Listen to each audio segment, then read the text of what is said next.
बिस्मिल्लाहिर्रहमानिर्रहीम। अस्सलाम वालेकुम मोहतरम सामीनो नाजरीन। वालिदैन जब इस दुनिया से चले जाते हैं तो हम उनके लिए किस तरह से इसाले सवाब कर सकते हैं, क्या क्या सूरतें हैं। और वो लोग जो कि अपने वालिदैन के लिए 50 कुरान पाक 100 कुरान पाक इसाले सवाब करते हैं, और कुछ वो हैं जो इतना एहतमाम नहीं कर पाते, तो क्या उनके वालिदैन और जो कम कर पाते हैं उनके वालिदैन बराबर होंगे, या कि उनके वालिदैन अजर से महरूम रह जाएंगे, उनके दर्जात कम होंगे जो इतना नहीं कर पाते। इस पर आज हम बात करेंगे। गुजारिश है कि बात को आखिर तक जरूर सुनिएगा, और अगर आप न्यू आए हैं तो सबसे पहले चैनल को सब्सक्राइब कर लीजिए ताकि हर नई आने वाली वीडियो का नोटिफिकेशन आपको मिलता रहे। एक सहाबी ने हजूर सल्लल्लाहु अलैहि वसल्लम से अर्ज की कि या रसूलल्लाह, मेरे वालिदैन इस दुनिया से रुखसत हो चुके हैं, तो उनसे नेकी करने की कोई सूरत है? तो नबी पाक सल्लल्लाहु अलैहि वसल्लम ने फरमाया कि सबसे पहले तुम उनके लिए दुआए मगफिरत करो, दूसरे नंबर पर उनके किए हुए वादों को पूरा करो। कि अगर वालिदैन जब दुनिया से रुखसत हो जाएं, उन्होंने किसी से कोई वादा किया हुआ हो, तो औलाद का फर्ज है कि वो उनके तमाम उन वादों को पूरा करे। अगर वो कोई कर्ज छोड़ चुके हो, उनके कर्ज को सबसे पहले अदा किया जाए। तीसरे नंबर पर फरमाया कि तुम्हारे वालिदैन के जाने के बाद जो उनके रिश्तेदार हैं, उनके साथ ताल्लुक बनाकर रखो, उनके दोस्तों की इज्जत करो। यानी वालिदैन के चले जाने के बाद ये नहीं कि उनके रिश्तेदारों से कता ताल्लुक करके आप छोड़ दें कि ये माँ और बाप के रिलेटिव थे, अब हमारे नहीं हैं, बल्कि अपने वालिदैन से नेकी ये है, उनके लिए आप सदका जारिया जो है ये है कि आप उनके रिश्तेदारों से, उनके दोस्तों का भी अदब करें।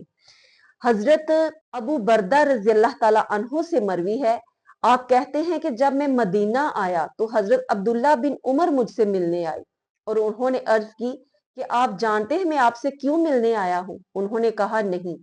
तो उन्होंने कहा कि इसलिए कि मेरे वालिद और तुम्हारे वालिद आपस में एक गहरे दोस्त थे और उनके दरमियान भाईचारे का रिश्ता था। और हजूर सल्लल्लाहु अलैहि वसल्लम ने फरमाया कि जो अपने कब्र में सोए हुए बाप के साथ नेकी करना चाहता है, वो उसके दोस्तों के साथ अच्छा सलूक करे। फिर एक शख्स सरकारे दो आलम सल्लल्लाहु अलैहि वसल्लम की बारगाह में हाजिर होकर अर्ज करता है, या रसूलुल्लाह, मेरे से एक बहुत बड़ा गुनाह हो गया है, तो मैं कैसे तौबा करूं? तौबा करने की क्या जो है वो होनी चाहिए, क्या मैं चीज करूं जिससे मेरी तौबा कबूल हो जाए, कौन सा अमल करूं? तो हजूर सल्लल्लाहु अलैहि वसल्लम ने फरमाया कि क्या तुम्हारी वालिदा जिंदा है? तो उसने कहा नहीं, मेरी वालिदा हयात नहीं है। तो आपने फरमाया क्या तुम्हारी खाला जिंदा है? तो उसने कहा कि हाँ, मेरी खाला जिंदा है। तो आप सरकार ने फरमाया कि उसी के साथ अच्छा सलूक करो, क्योंकि वालिदा के बाद जो है वो खाला का दर्जा होता है, उसके साथ हुस्ने सलूक करो, ये तुम्हारी वालिदा के साथ नेकी और सदका जारिया होगा।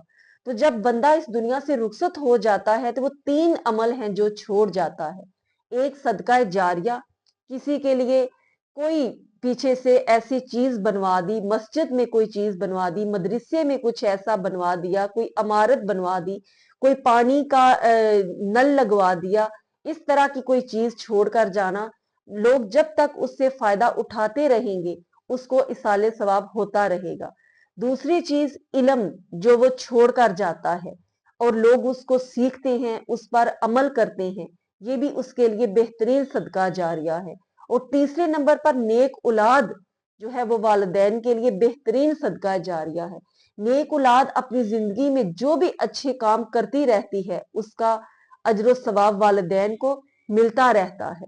एक दिन हजरत हारून रशीद बहुत बड़े खलीफा थे, उनकी वालदा का इंतकाल हो जाता है। तो उनकी वालदा का अब खत्मे कुल था, मस्जिद में पढ़ाया जा रहा था, और जो मस्जिद के इमाम थे वो मौजूद नहीं थे, वो किसी सिलसिले में कहीं दूर बाहर गए हुए थे। और लोग जो हैं वो बहुत जोशो खरोश के साथ कि एक इतने बड़े खलीफा की वालदा का इंतकाल हो गया है, और खलीफा की नजर में अपनी अहमियत को बढ़ाने के लिए और ज्यादा दाद हासिल करने के लिए बढ़ चढ़कर उनकी वालदा को इसाले सवाब कर रहे थे। कोई खड़ा होकर 2 कुरान पाक کا इसाले सवाब पेश करता, कोई 5 कुरान पाक का, कोई 10 कुरान पाक का, ऐसे ही सब पेश कर रहे थे। तो इतने में अचानक जो मस्जिद के इमाम हैं वो आ जाते हैं, जो कहीं दूर गए हुए थे किसी काम के सिलसिले में।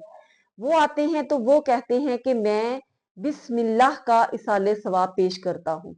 अब खलीफा हारून रशीद ने जब ये सुना तो वो गुस्से से आग बगोला हो गया कि मैं खलीफा वक्त हूँ और मेरी वालिदा के लिए आम लोग जो हैं इतना ज्यादा इसाले सवाब पेश कर रहे हैं, और ये जो मस्जिद का इमाम है उसने सिर्फ मेरी वालिदा के लिए एक बिस्मिल्लाह को इसाले सवाब किया। तो खलीफा ने ये बहुत अपनी इंसल्ट महसूस की, तो उसने इमाम को मस्जिद से निकाल दिया, उसको गांव से निकाल दिया और वो चला गया। तो उसके बाद खलीफा को ख्वाब में एक दिन अपनी वालदा मिलती है और पूछता है कि आपके साथ अल्लाह रब्बुल इज्जत ने क्या मामला किया। तो वो वालदा अर्ज करती हैं कि मेरे बेटे, जो भी लोगों ने मुझे इतने इतने कुरान पाक इसाले सवाब किए, मुझे किसी से कोई नफा हासिल नहीं हुआ। मेरी बख्शिश का, मेरी मगफरत का जो वसीला बना वो बिस्मिल्लाहिर्रहमानिर्रहीम थी, जो कि मस्जिद के इमाम ने पेश की थी। क्योंकि उसने कहा कि बाकी जो जिन्होंने इसाले सवाब पेश किया इतने इतने ज्यादा कुरान पाक का, वो दिखावे के लिए था, वो अपनी तारीफ करवाने के लिए, खलीफा की नजर में अपना मुकाम बढ़ाने के लिए पेश किया गया था।